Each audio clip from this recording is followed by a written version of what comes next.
Hello friends, welcome to Vadipatti அம்மா சமையல். இன்றைக்கி நம்ம கிச்சனில் பார்க்க போகிற ஸ்பெஷல் ரெசிபி ஒரு ஹெல்த்தியான எக் ஆம்லேட் தாங்க பார்க்க போகிறோம். வேலைக்கு போகிறவங்க, ஸ்கூலுக்கு போகிறவங்க சட்டுன்னு சாப்பிட்டு போகிறதுக்கு, அதே டயத்தில் ரொம்ப ஹெல்த்தியாக இருக்கிறதுக்கு இந்த ஆம்லேட்டு ரொம்ப கை கொடுக்கும்.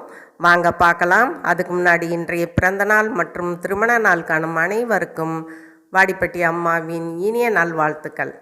இப்போ நான் முருங்கைக்கீரை ஒரு கைப்பிடியும் முட்டையும் எடுத்திருக்கேன். முருங்கைக்கீரையை அலசி வச்சுக்கலாம். இப்போ ஒரு கடாயில் ஒரு ஸ்பூன் எண்ணெய் விட்டு வெங்காயம் எண்ணெய் ஒரு பெரிய வெங்காயத்தை பொடியாக கட் பண்ணி போட்டிருக்கேன். அது ஒரு கண்ணாடி பதத்துக்கு வதக்கி விட்டுக்குருவோம். ரொம்ப வதங்கணுங்கிற அவசியம் இல்லை. இப்போ முருங்கைக்கீரையும் இதோட சேர்த்துக்கலாம். நான் இன்றைக்கி 2 முட்டை எடுத்திருக்கேன். அதுக்கேற்ற மாதிரி தான் இன்றைக்கி நான் முருங்கைக்கீரை எடுத்திருக்கேன். உங்களுக்கு தேவைன்னா நீங்கள் அதிகம் சேர்த்துக்கலாம். இந்த மாதிரி நீங்கள் ஒரு முருங்கைக்கீரை போட்டு காலையில் ஒரு ஆம்லேட்டு போட்டு சாப்பிட்டிங்கன்னா நல்லாயிருக்கும். சீக்கிரம் வேலையும் முடியும், அதே டயத்தில் ரொம்ப ஹெல்த்தியாகவும் இருக்கும்.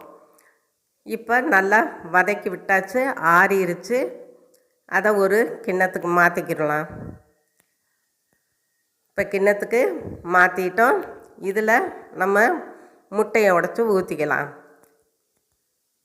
நான் 2 முட்டை எடுத்திருக்கேங்க. நீங்கள் வெறும் ஆம்லேட் போட்டு சாப்பிட்றதுக்கும் இதுக்கும் நிறைய வித்தியாசங்கள் இருக்கும். நீங்கள் ஒரு தடவை இதே மாதிரி செஞ்சு சாப்பிட்டு பாருங்கள். ரொம்ப நல்லாயிருக்கும், வயிறும் நிறையும். இப்போ முட்டையை நல்லா உடச்சி ஊற்றியாச்சு. இப்போ 1/4 டீஸ்பூன் மஞ்சத்தூள், ஒரு 1/4 டீஸ்பூனுக்கு தனி மிளகாய்த்தூள், ஜீரகத்தூள் 1/4 டீஸ்பூன், 1/4 டீஸ்பூன் மிளகுத்தூள், தேவையான உப்பு. நான் தூள் உப்பு தாங்க எடுத்திருக்கேன். போட்டுட்டு நல்லா விஸ்கு வச்சு நம்ம கலந்துக்கலாம். ரொம்ப இது ஈஸியான மெத்தடுங்க, ஆனால் ஹெல்த்தியாக இருக்கும். ஸ்கூலுக்கு போகிற பிள்ளைங்களுக்கெல்லாம் நீங்கள் செஞ்சு கொடுங்க, நல்லா விரும்பி சாப்பிடுவாங்க.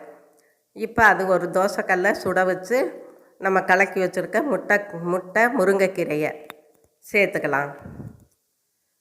சேர்த்து நல்லா ஸ்ப்ரெட் பண்ணி விட்டுக்கலாம். பாருங்கள், இப்போ லைட்டாக எண்ணெய் ஊற்றினா போதும், ரொம்ப ஊற்ற வேணாம். உங்களுக்கே தெரியும், முட்டைக்கு ரொம்ப எண்ணெய் சேர்க்கணுங்கிற அவசியம் இல்லை. லைட்டாக ஊற்றியாச்சு.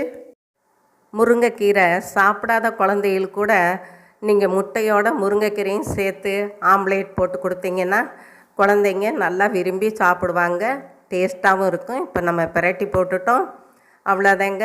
ஒரே ஒரு நிமிஷம்தான், நம்ம எடுத்துடலாம். இப்போ நம்மளோட முட்டை முருங்கைக்கீரை ஆம்லேட் ஜம்முன்னு ரெடி ஆயிடுச்சு.